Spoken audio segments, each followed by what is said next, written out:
Buenas noches, mucho gusto, ya no existe nadie más. Después de este tiempo juntos no puedo volver atrás.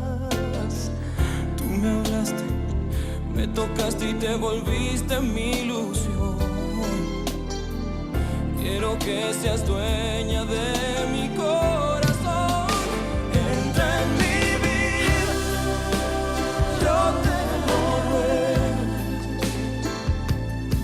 Te comencé por extrañar, pero empecé a necesitarte luego. Entra en mis horas, sálvame ahora.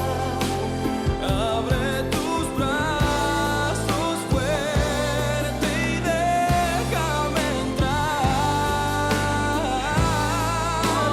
Entra en mi vida, yo te lo ruego.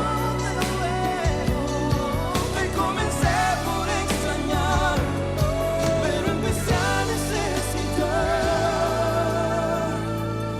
luego.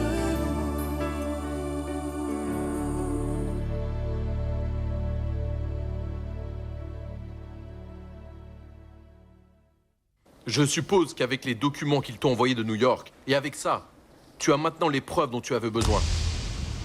Et maintenant, c'est moi qui exige, Roberto, que d'abord, tu annules la licence d'exportation de la Cafetalero, et qu'ensuite, Fabian aille se morfondre en prison. Ces disquettes viennent tout droit de l'ordinateur de Fabian quand Marcia vivait avec lui. Au début, j'ai cru qu'il ne s'agissait que de simples numéros, des bilans d'entreprise. Mais en comparant ces données avec celles de la douane de New York, on a commencé à trouver les différences. Les quantités de café exportées le même jour sur la même commande de transport étaient complètement différentes. À la Cafetalero, il gonflait les quantités indiquées. Bien sûr, la banque nord-américaine pensait que ces volumes de café étaient une garantie plus que suffisante pour tous les prêts qu'il faisait. Mais enfin, Carlos, mais qu'est-ce que ça veut dire tout ça? Il s'agit d'une blague? Tu veux te moquer de moi? C'est de très mauvais goût. Ce n'est pas possible. Ce n'est pas possible, mais comment ai-je pu être aussi bête? Tu peux m'expliquer de quoi il s'agit? Où est l'information que tu m'avais promise? Je ne sais pas. Marcia avait ses disquettes. Elle attendait que...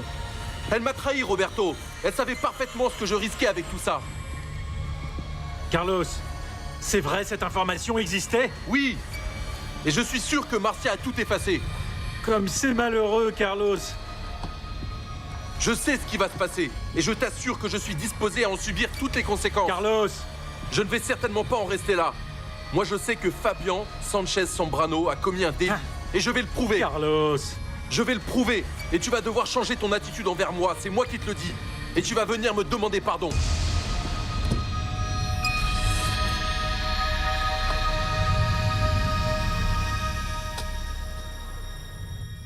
Bon, eh bien, c'était juste une fausse alerte, non? Ce qui m'inquiète, c'est que nous ayons eu cette réaction.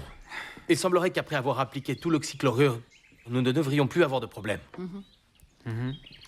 Enfin, par chance, l'infection ne s'est pas trop répandue.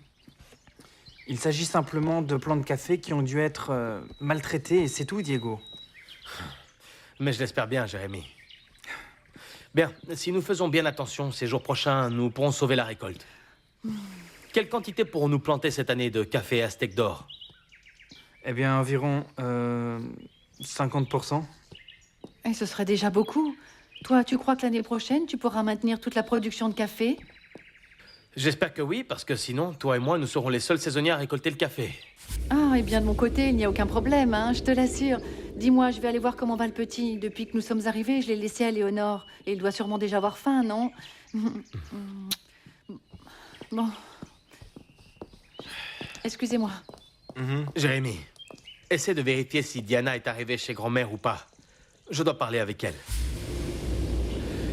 Je vais rejoindre Paloma. Tu en penses quoi, Jérémy? Eh bien, je crois que c'est Diego qui a raison. Pour l'instant, nous ne pouvons rien faire d'autre que... Enfin, rester sur nos gardes, non?